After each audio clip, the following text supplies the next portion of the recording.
So we've got all the boring talking stuff out of the way, it's time to do some guitar playing. On the subject of leads and solos, the first thing to do is really to clarify the difference between the two. It's kind of a blurred line. To me, leads are contained within the context of the remaining pieces of the song. So the ideas that you present in the lead are based on the ideas that are already present in the song. And I'm so ready to talk about lyrics, I'm already injecting wordplay into these videos. The real distinction is in contrast to a solo, where you stand above the music on your own and inject your own ideas into the song. The lead stands in front with the music backing it, while the solo, on the other hand, triumphs as the center of attention.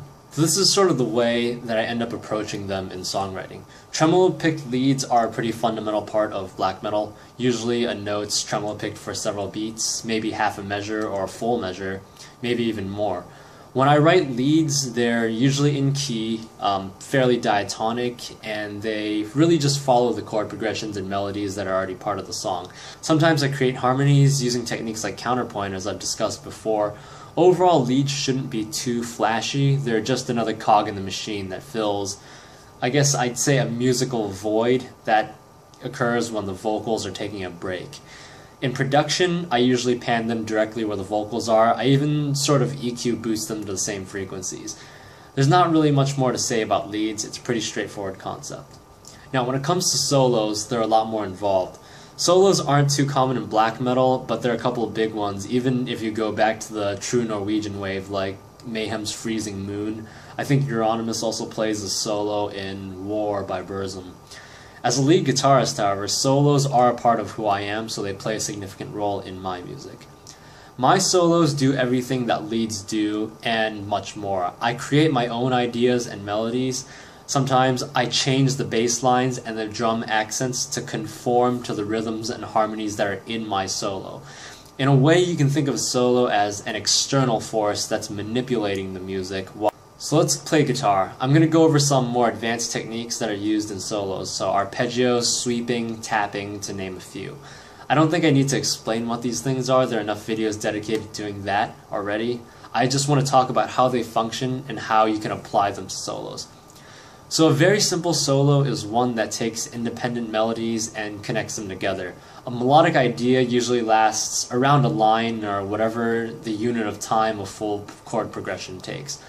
Now, a melody might not fill up the entire space, which could leave you with a measure and a half empty. So what you're going to want is to have a transition piece that carries you from one melody into the next one. Arpeggios, sweeps, and taps work great as transitional pieces because they're usually based on a chord. So one of the things you can do is just fill up time by playing any of these techniques over whatever chord you're currently on. Basic arpeggios move up and down the fretboard within a chord, whether it's a triad, a 7 chord, or any sort of variation. So it's pretty moderate in speed. It sounds something like this. So that's just the root position D triad chord. You can draw it further by lagging the arpeggio. One of the reasons I'm not plugged in and demonstrating this is my amp's behind me, so you're going to hear the acoustic sound of my guitar anyway, so everything's just going to sound mixed up. My audio setup isn't nearly professional enough for me to really warrant doing that, and I think you can hear my guitar just fine. So it doesn't really matter. Anyway, this is just a simple demonstration. So back to arpeggios. They can either go across the fretboard like I showed before, or they can slide up and down the fretboard. But the typical result of an arpeggio is that you're going to end up in a different spot from where you started. So if your first melody is low on the fretboard, and your second melody is somewhere higher, you can use an arpeggio to go from where the first melody ends to where the second one begins.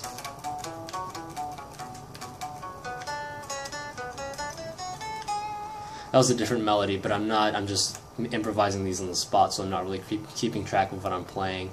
Sweeping. Basic sweeps are usually arpeggios that are played quickly by dragging the pick across the fretboard. So we take that arpeggio from before, and we sweep by just... On their own, they move you across the strings, but you can extend them like arpeggios by sliding and connecting different sweeps together.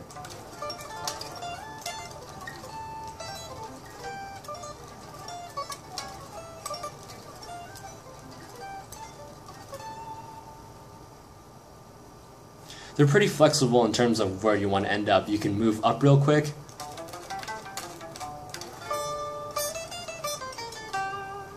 or you can use them to stay in place.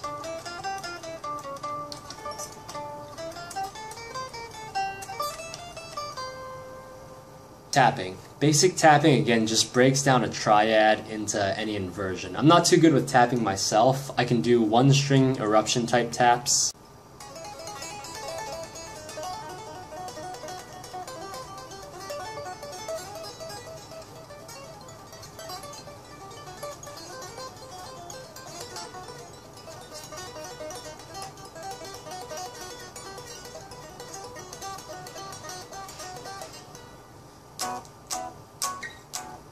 Basic 1-5-1.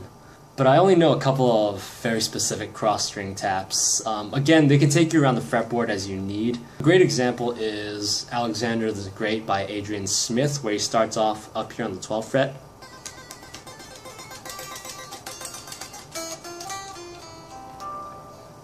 So if you're writing solo like this, diversify your transitions, combine different techniques. It's kind of bland if you're only sweeping or tapping over the whole solo. But if you're listening to this and thinking, this isn't how I write solos at all, you're right. I don't really think any guitarist writes solos by piecing together separate melodies using transitions. Parts of a solo might be written this way, maybe a line or two, but usually not the whole solo. The way I do it, I write as I go, and I just let my ear lead the way, playing whatever I think sounds the best over the chord progression or the riff. Now, I do like to build towards a climax, so I might start off slow with melodies and arpeggios, and then get increasingly more technical across the solo, using sweeps and shreds later. What I do keep in mind is where I am at the fretboard. If my ear tells me I should sweep, and that sweep ends up at a certain note, I'm going to write my next melody from that area, so I'm not shifting around playing these broken pieces all over the place. The result's going to resemble the idea of connected melodies, but it is one piece moving forward in time. Ultimately, play what your ear says is best, but keep in mind where you're on the fretboard and remember the things you can do with these techniques when writing a solo.